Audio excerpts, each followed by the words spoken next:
Welcome to Orbicle Times Podcast, and hello to everyone, whatever part of the globe you're from or happen to reside in. My name is Kelly Jo, and here we'll provide armchair conversations gathered from interviews and research reviews to explore the seen, the unseen, and the in-between of the supernatural paranormal phenomena, with topics that circle around spirit orbs, NDEs, OBEs, UFOs, time slips, mystical moments, higher consciousness, and more.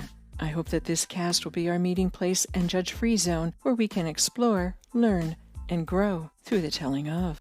This cast will be launched on a monthly basis or as a bi-weekly schedule whenever I'm able to make contact with those in the know for their telling of. And speaking of those in the know and the telling of, have you had a mystical moment or a supernatural paranormal experience? Care to share on this cast? Then consider stepping into the light with your telling of, or send in your monologue for me to read on this podcast. Simply email orbicleTimesPodcast@gmail.com for a chance to contribute to this cast. The idea for this cast only manifested after a series of events, not the least being that of the visitations from orbs at my home, which initially I thought began March 2020, but I now believe that their visits may have begun prior to that. My family has lived in our current home, which is over 110 years old, since 2008. And during that time, we experienced different types of clairsenses, such as hearing phantom voices, coughing, music that was not playing, someone walking on the stairs, knocking on the attic wall, experiencing different types of strong fragrances, such as roses or tobacco. If you're interested in reading about clairsenses, visit my webpage. In addition, an experience that both my daughter and I had at the same time, which involved pipe smoke, a doorbell, and a kitten. But I think I'm going to leave that for another time. For the most part, the experiences here have not felt overly threatening, except for the 3 response knocks on the attic wall. These now seemingly mild experiences led me to voice record on my BlackBerry. I would get EVPs of voices and sounds of walking and shuffling and some sort of sonic sound, but without the loud volume. Even something along the lines of what I would call prehistoric bird sounds, even though I know that that sounds weird. Still, I'm not sure what all these sounds were or what they are, and maybe that's for the better. However, I now have a recording app on my smartphone, which has some odd vocalizations on it as well.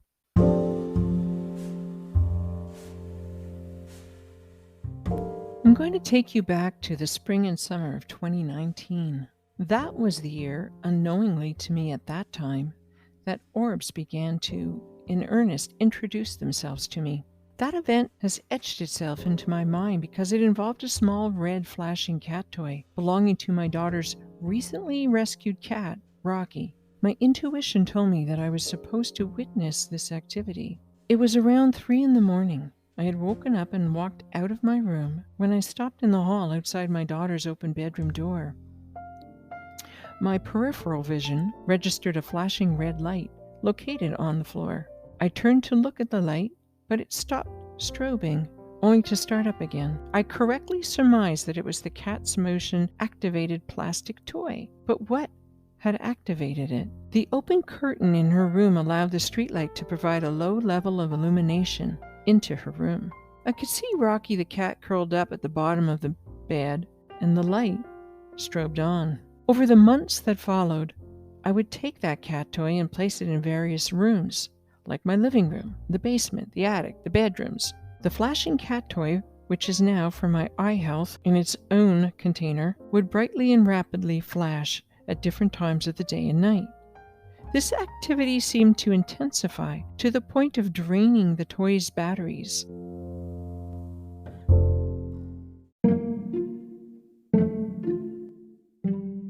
Early in March of 2020, I purchased a smartphone. I'd been happy with my BlackBerry, but it was broken. One night in March, only having had my Android phone for a week or so, I thought I would fool around with the video. I captured clear blue orbs, which you can view at my webpage, and just click on the photo tab and you'll see. Whenever I noticed the cat toy light activated, I would video record the event, and inevitably, I would capture orbs. There is a definite correlation between the flashing light of the cat toy and the presence and appearance of orbs. The cat toy does not activate every time there are orbs in the room, but 99% of the time, when I see the toy activated, then I'll see orbs in the room. I then began to videotape in various rooms of my home, bringing the toy with me. Another method that I used to capture evidence of the orbs was to leave on my voice recorder whenever the toy was flashing, which usually captured what I can only describe as disturbing conversations, some consisting of strange, again, alien-type sounds. I don't know, like prehistoric birds or something. Possibly this is due to my unsophisticated equipment. I'm just not sure. Around 2021, we had purchased a motion sensor light for our stair landing, and it too would go on and off all night when seemingly nothing was in front of it. At times, I used that device to accompany the cat toy to see if both would activate at the same time, and they did. Initially, I didn't tell anyone that I was having these orb visitations. Not my husband, not my best friend, and a year passed. And it was, on one hand, a sort of kind of lonely experience and kind of confusing ordeal, but on the other, a fascinating and intriguing privilege. I suppose now is a good time to mention that I have seen UFOs on 2 separate occasions, once with my Molly dog and another time with my daughter. I hope to explore these encounters and the possible connection to spirit orbs in future episodes. So just to recap, some of the ways spirit initially communicated to me was to access a battery-operated cat toy and a motion sensor light. The latter was placed on the stair landing, and that would go on and off throughout the night. I utilized my cell phone, the Android cell phone, to capture EVPs, video, screenshots, and still images of orbs, which again you can see at my site, www.orbicletimes.com. I did not then, nor do I have now, unfortunately, any special features on my phone, such as a high resolution or night vision or extra lenses, which is pretty apparent when you see some of my video quality. In 2021, I began a webpage dedicated for the most part to orbs. And then I confusingly navigated my way to starting up a YouTube channel called Spirit Orbs Sightings, mainly because that platform was free, monetarily speaking, and I could then link my channel within the website. And that brings me here, launching this cast. This is taking me the longest time to do so. I am learning that I must learn as I go, that nothing is perfect, nor should it be, and I hope that we can enlighten each other and grow as a result. I look forward to connecting with you, and I hope you join me for the next episode, Orbology 101.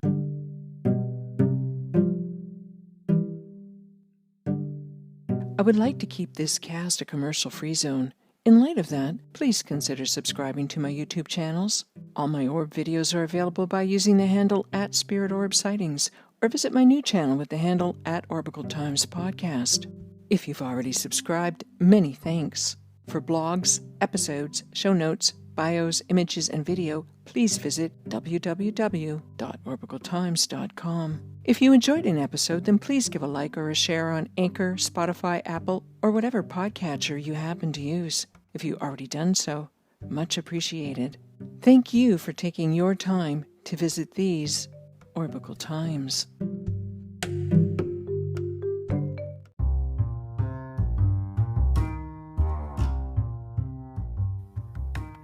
Orbicle Times Podcast is written, produced, edited, and hosted by me, Kelly Jo, at Studio Spare Room.